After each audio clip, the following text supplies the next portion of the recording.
জামাত ইসলামের সাথে বাংলাদেশের হকানি উলামাদের বিরোধ, এর প্রধান কারণ জামাত প্রতিষ্ঠাতা সাহেব মওদুদী কতিপয় রচনা। আমার জিজ্ঞাসা, এই রচনাগুলি সংশোধন অথবা পুনঃপ্রকাশ না করে ওলামাদের সাথে সমঝোতা করা সম্ভব কিনা?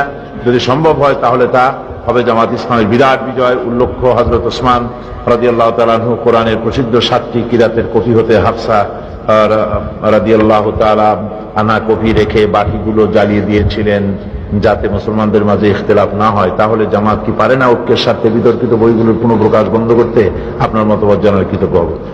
ভালো কথাই আপনি বলেছেন।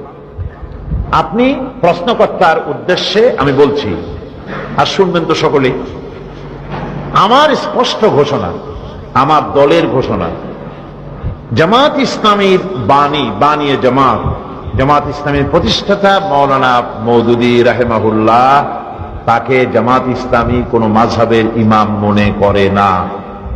মাওলানা মওদুদীকে জামাত ইসলামীর কোন মুফতি জামাত ইসলামীর লোকেরা মনে করে না। তিনি নিজেই লিখেছেন যে আমি যে সমস্ত তথ্য মাসাইলের ব্যাপারে যে সব কথা বলেছি তার উপরে জামাতের কোন লোককে একমত হওয়ার কোন জরুরত নাই। এটা আমার ব্যক্তিগত মত। এখন মাওলানা মওদুদী অনেক বই লিখেছেন।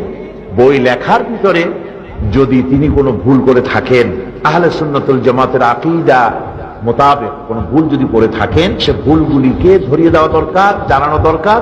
অবশ্যই আমরা তা বাদ দিয়ে দেব অনুবাদ করতে গিয়ে।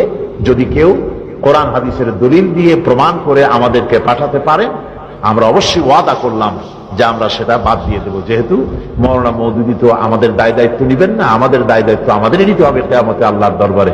সুতরাং তিনি কোনো ভুল কথা লিখে থাকলে সেটা কি কোরআন হাদিসের দলিল দিয়ে মেহেরবানি করে এই লেখক আমাদেরকে জানাবেন।